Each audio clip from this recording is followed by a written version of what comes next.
I had the opportunity a few years ago to meet Deborah. Deborah Thompson works for Water Resources Control Board. She was a guest speaker at our DHCS National Disability Employee ND Month. So, Deborah, welcome. Are you with us? You may have to unmute. Can you hear me? Yes. Yes. Okay, good. Thank you for being with us. If you don't mind, please tell the group your disability. I am blind, and I have been blind since birth.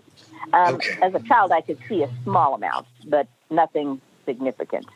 So at least I know my colors pretty much. That's basically all I can really have gained from that, but now I have no vision at all. I've been working for the Department of Water Resources Control Board for 22 years now. It's been a very good ride, and I'm going to retire soon. So that's also going to be exciting. And the challenges that we've had with COVID, the biggest one for those of us who have a visual disability is the isolation. For a lot of people with disabilities, being able to stay home is great. To be able to telecommute is great. And for blind people who have a lot of technology at home, it's not been too bad, but it has depended on what their jobs were and the job duties and their technologies. So a lot of the accommodations have actually been based on what is available on the home front, basically, whether they could telecommute or not. And in my situation, I could not telecommute because I do not have a secure internet connection. So I have been going into work the whole time, except for the times when we've had actual lockdowns for COVID. And it's not been a difficult situation for me. And I'm like, my biggest thing, I think, that's been a problem, or even an easily solved solution, is consistency in people's telework schedules. That's been really the issue, at least where I'm at. There's been a lot of inconsistency about when people are coming in or not, that sort of thing. And that's really caused more difficulties for me as a visually impaired person, knowing who's available for what situations at work. As far as the computer's concerned, there's not been a problem on that. Okay, so I thought for someone like you or me who doesn't drive, I thought maybe like working from home would be a good advantage, but you're saying that you've had to go in? I've had to go in, yes, because of my technology. Now I had to do a program last week about this, so I'm kind of up to date on things. I have many blind friends who are employees of the state who have all their technologies at home, and so doing the telecommute has not been a problem for them. It's just depended on their actual duties, basically, and their home already available accommodations. Oh, okay. So I was going to ask, and I still got noise behind me. I was going to ask about the what's the blind advisory group that you were involved with for the Department of Rehab?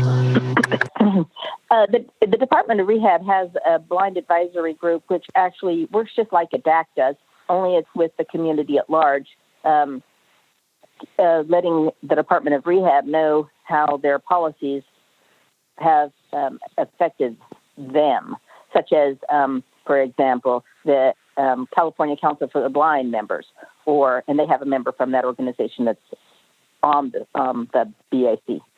And then also from the different vendors that provide different services for employees with visual impairments. And it's everybody getting on the same page, knowing what's effective, what's not, working out solutions to problems, or mostly for getting people employed and keeping them employed, basically, is really what they focus on for the most part. I have a personal question for you. Okay. Mm-hmm. Okay. So I had an acquaintance years ago who was born totally blind, just like yourself. And he had told me once that that's something he would never change about himself because that's the only life that he knows. How do you feel about that? I would change it for practical purposes, but for the actual being of who you are, no. So practical purposes, I would love to be able to, hop in a car and drive around, or not have to have the special reader services to read documents, or have to do different accommodating processes to learn how to do simple things like cook a specific meal or even cook in general. We had to learn specific skills, whereas sighted person, all they had to do is just watch somebody else do it, and they learned to do it that way. Sight makes things much easier. But there are some things about vision that as a blind person, that I don't find at least been interesting, such as you guys receive so much information at one time that you have to be very good at selecting what you choose to notice. And that, for a person who is blind, is a very confusing kind of thing, because we're used to having to notice things one thing at a time. That's the hard thing about actually dealing with websites as well, because you all know how much information is up on a website. And when you're using a screen reader, you have to go one tab at a time, all the way around the screen, back and forth, and it's tedious. Now, those things I would like sight for, but for general personality reasons, I see no point to that. So it's kind of a mixed bag, basically. It'd be good in some things, and it doesn't really matter in others. Have you ever had to fight for accommodations since you've been with the state, or has everything been good? My experience has been positive. So I was going to ask you what your experience has been as far as accommodations. The Water Control Board has been pretty good at providing reasonable accommodations for me. When I needed, for example, when I first started working for the state, I did everything through JAWS, and my memory was to the point that I could do that. I had a little bit of documentation in Braille, but nothing major. And when I turned 50, my memory for numbers went boom. It was like a button turned on. So I had to get a Braille display so that I could read numbers and things, because I do a lot of transferring of telephones to different places. And if people call in and say, hey, can you transfer me to so-and-so? I have to be able to look that number up and be able to read it off and transfer into the phone with that number. And my memory for doing that's gone. So that's kind of an extra accommodation. And they were willing to do that as long as I was able to do my justification. So anything I've been able to justify, they've provided for me. So. Right. All right. That's good to know. Do we have any questions for Deborah? Whether professional or personal, if she's open to it. Do we have any questions for our guest? I am open. No problem. Okay. I do. Deborah, this is Susan. And yes. I heard you talk about a blind advisory group, and I was kind of wondering how your agency got that group, because it's the first time I've heard of an agency having that. I heard of it outside of work. I heard of it.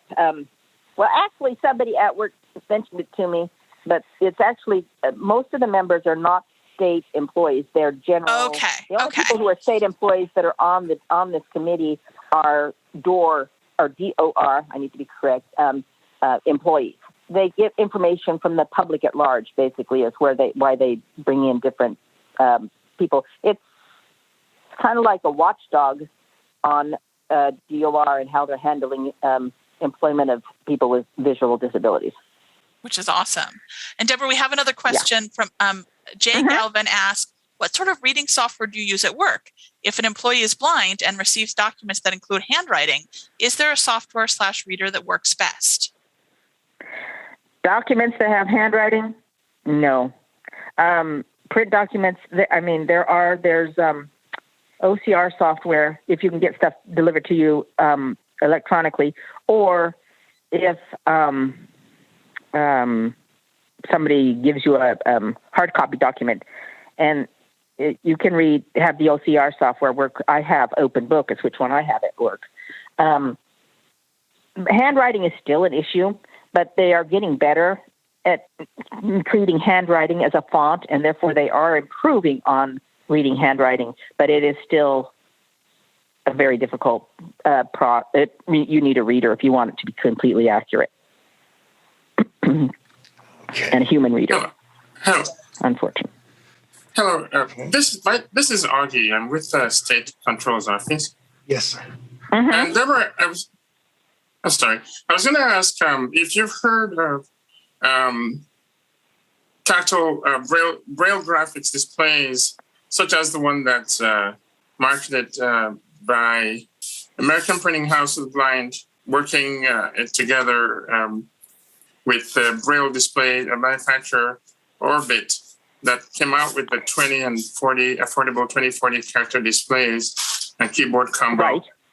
But they now have something that is a Braille graphics display that actually shows you what the outline of whatever is displayed on the screen to the fact where they I've not seen one. I'm glad to hear about that, but I hadn't heard that they'd had a graphic Braille display option at this point. I know that they can do that with a graphic printer, Braille embosser, and they can print out those displays, but I hadn't heard that they actually had a display that's you can actually look at in conjunction with what you're seeing on the screen.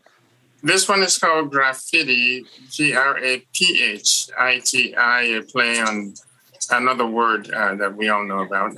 Okay. But it's 2400 dot 40 by 60 array. And I was thinking, yes, and it's been used for all kinds of things. And I was thinking there's a way that, I don't know what agency to talk to about it here within the state. So talk to the Department of Rehab. They're the best agency to talk to about that, because they have blind employees who could look at it and see if it would be really helpful to employees as well as because I'm totally blind on that. Yeah, because I'm totally blind, and it's something that could be very, very useful. It's just that not enough people know about it. All we have is text mode in Braille displays, but there is actually starting to be graphics mode now. Thank you very much.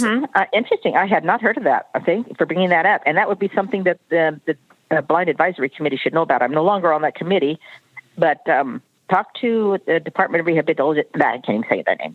Department of Rehabilitation, and see who in there would be interested in looking at it. Talk to Joe Xavier, or he's the top of the pile, but they have a lot of Braille users as well. At DOR. So I would definitely tell them, and maybe you can get your client, or not your client, to get a display of that in one of the Blind Advisory Committee meetings. That would be a very good thing to have. All right, great. And any other questions for Deborah? Oh, your guide dog is black chocolate lab, right? Correct. She is a chocolate lab, and her name is Mocha. Mocha. All right. And I did not pick her name. The school picked her name. Oh. And she's a sweet, good girl. Okay. Well, thank you so much for being a guest. Any other questions for Deborah, or does Deborah have any other input for our group?